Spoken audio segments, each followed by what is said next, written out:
Welcome to the Rock is George podcast. I'm your host, George Dionne, and this is episode 101.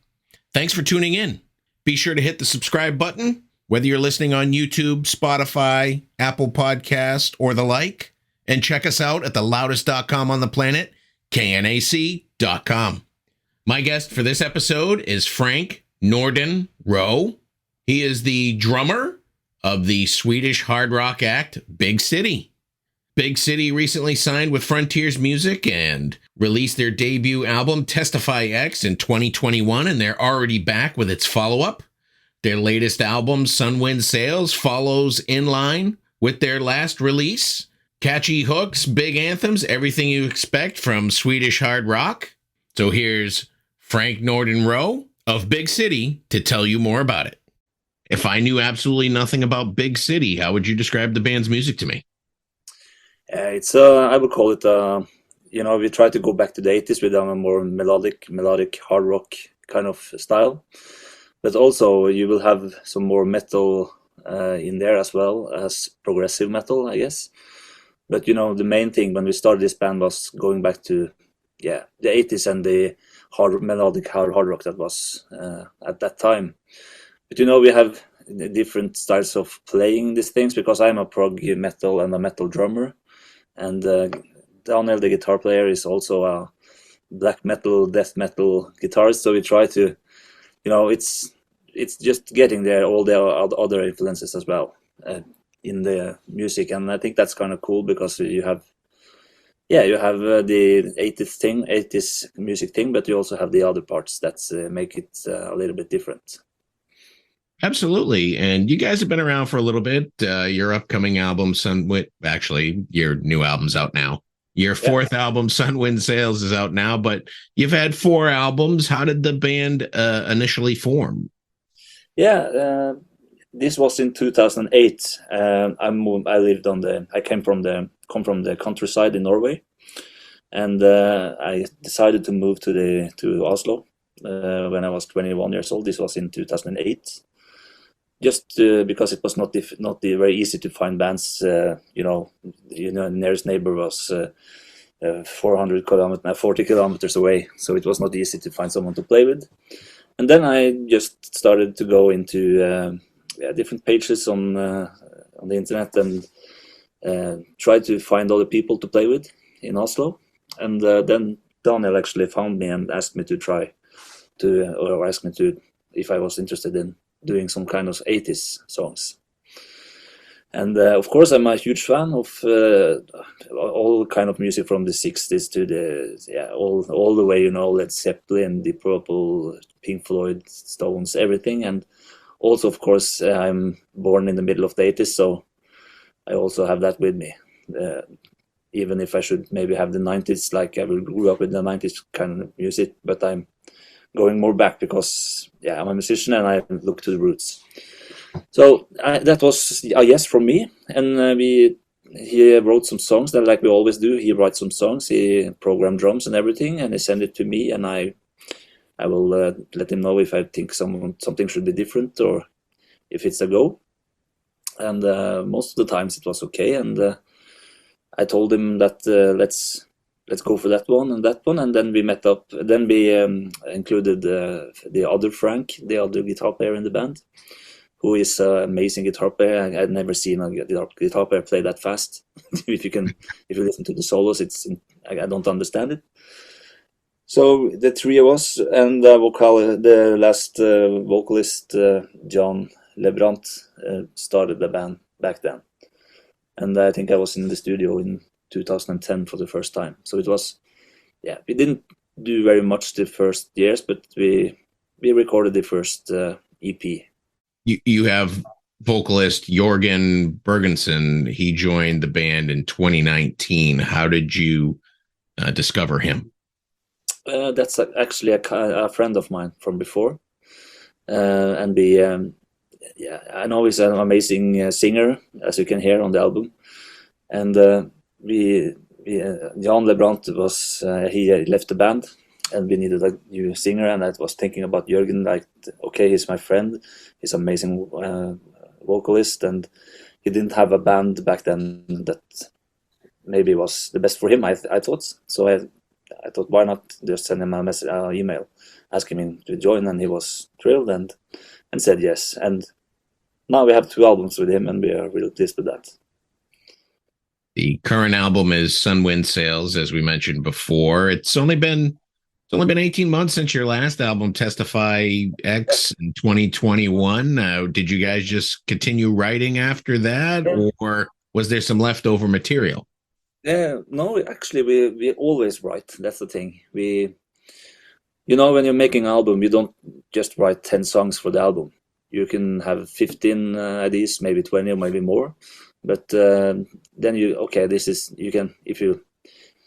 write an album, you feel like this song is an album song or not, and you have to have a little red line through the whole thing as well. You can't just have an album that is quite hard, and you have almost a lot of prog elements and other things, and then just a really, really slow ballad. It may not fit in. So, but the thing is, we always write, and actually now when we have released this, we have 2 songs now that we're working on already. So we're always writing, and that's a good thing because everyone is recording at home. That's a good thing for us, but because we don't have to, plan to meet up and plan with the studio to meet up and show up and use days from work and other things that you have to do to record, and that saves us a lot of time and of course a lot of money. So here I'm recording here in my studio at home in the garage, so it's like putting the kids to bed and just going here and record, and I'm done in 2 hours. So of course we are productive then when you can do it that way. So as a drummer, do you mainly focus on the music, or have you written some lyrics for the band? I'm not a lyric guy, I have to say. I focus on the music most of the time, but of course the melodic, if you're talking about vocals, the melody is very important to me, that I feel it, but I don't, that's strange because I talk to other drummers and you think about the vocal like guitar because it's the melody you are focusing on. And I'm playing and I hear the melody there, I'm doing my stuff, I don't think about what he's saying. But sometimes, of course, I'm like, okay, now I have to focus, I have to sit down and listen to what he's singing here. But if I don't tell myself to do it, I don't do that, because I always focus on the music, the instrument parts, and how things should fit together. And of course, we write the music first, and then Jürgen comes with his ideas. Overall, Sunwind Sails is a positive album with singles that you've released so far. I'm Somebody, Diamond in the Rough. And I mean, you're also part of the sort of the prog aspect of it, I would say, not just the music, is sort of storytelling with Sunwind Sails and After the Raid and stuff like that. Was that the goal of the band, to kind of take this storytelling and put a positive light on it? Yeah, we could be, when we write, we start with some kind of songs, but those kind of songs is like that, yes.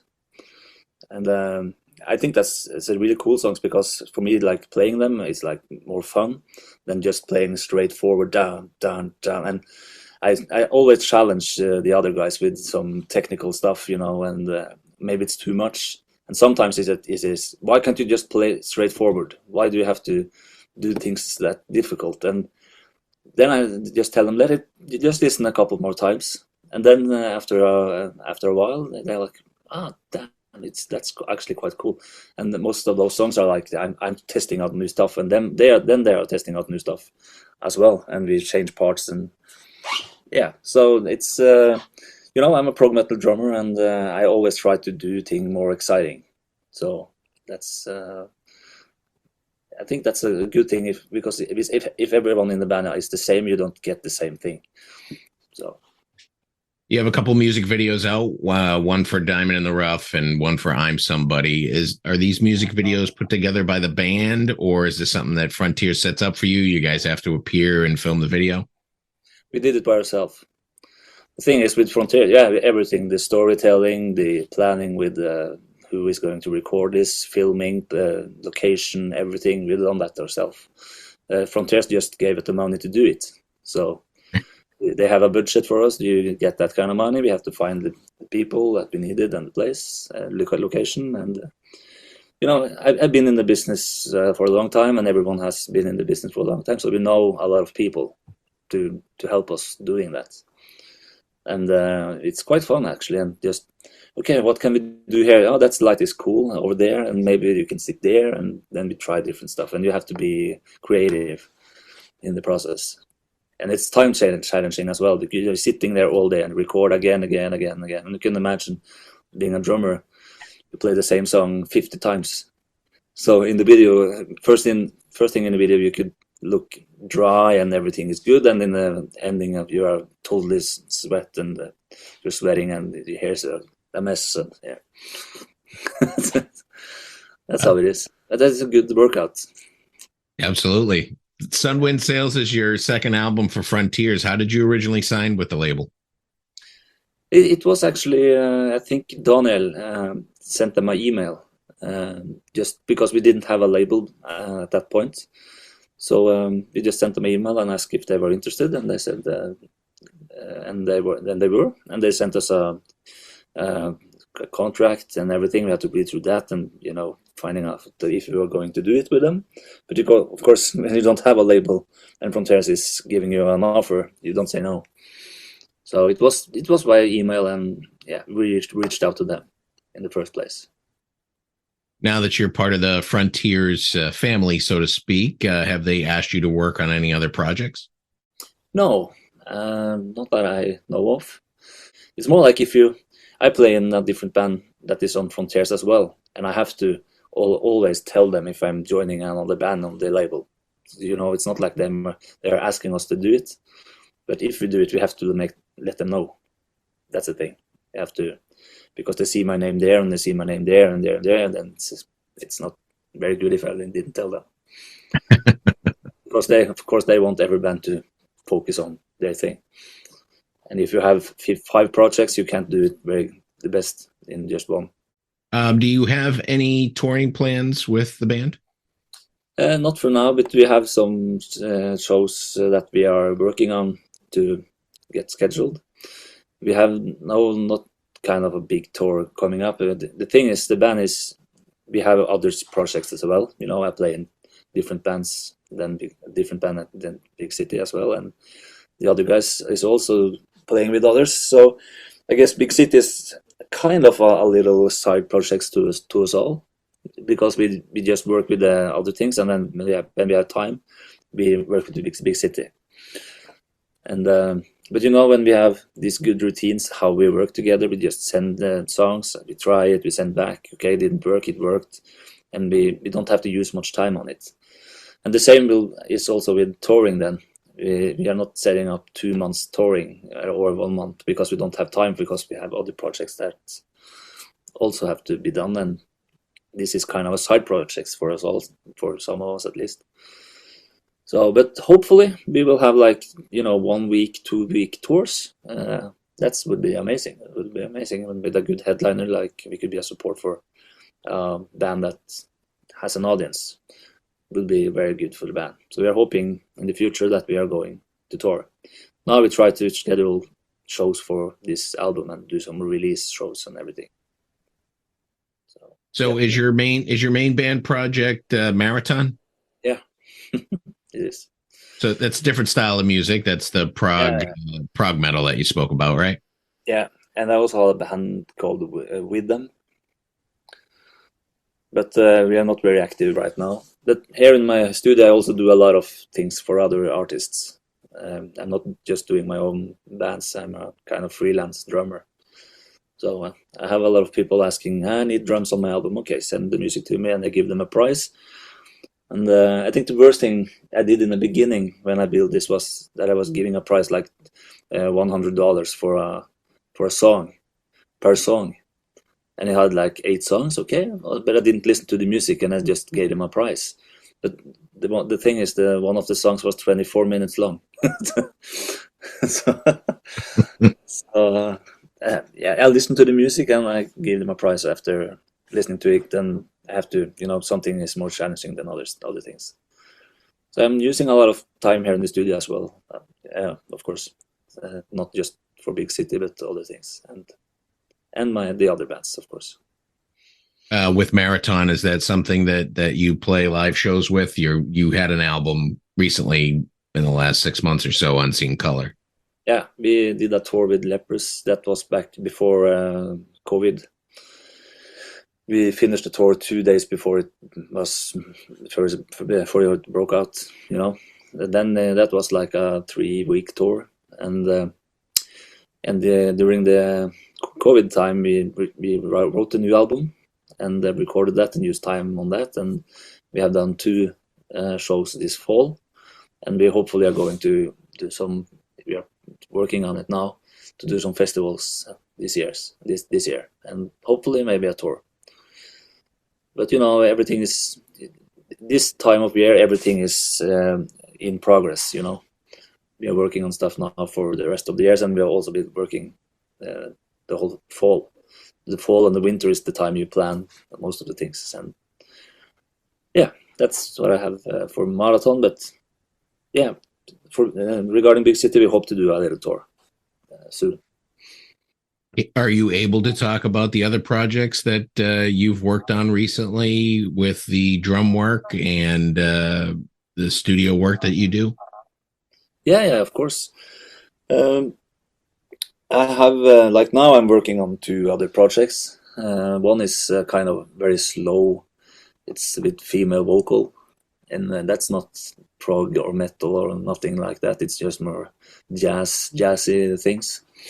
So that's a fun thing, because now I have this set up on the drum kit, and then I get this album and I have to turn everything around, and I have to be able to play all genres, if you know.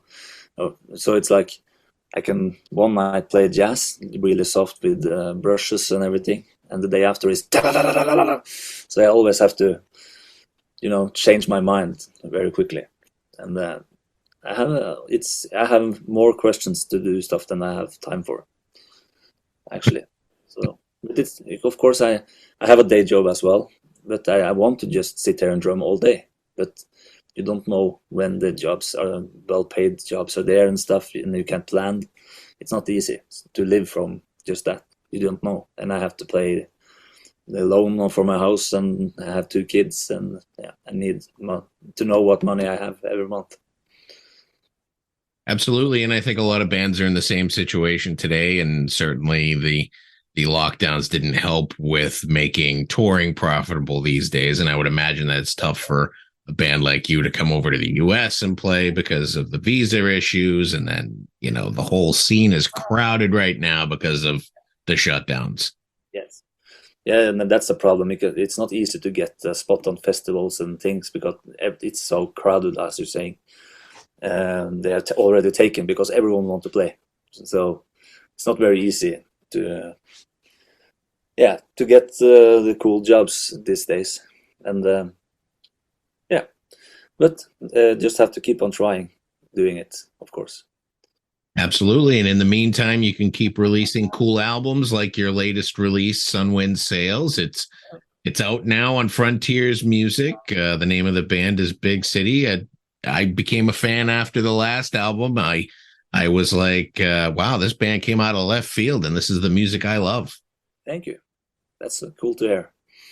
And I wish you the best of luck with the latest release, and thank you for coming on the podcast to talk about it. Thank you so much. Thank you so much for having me.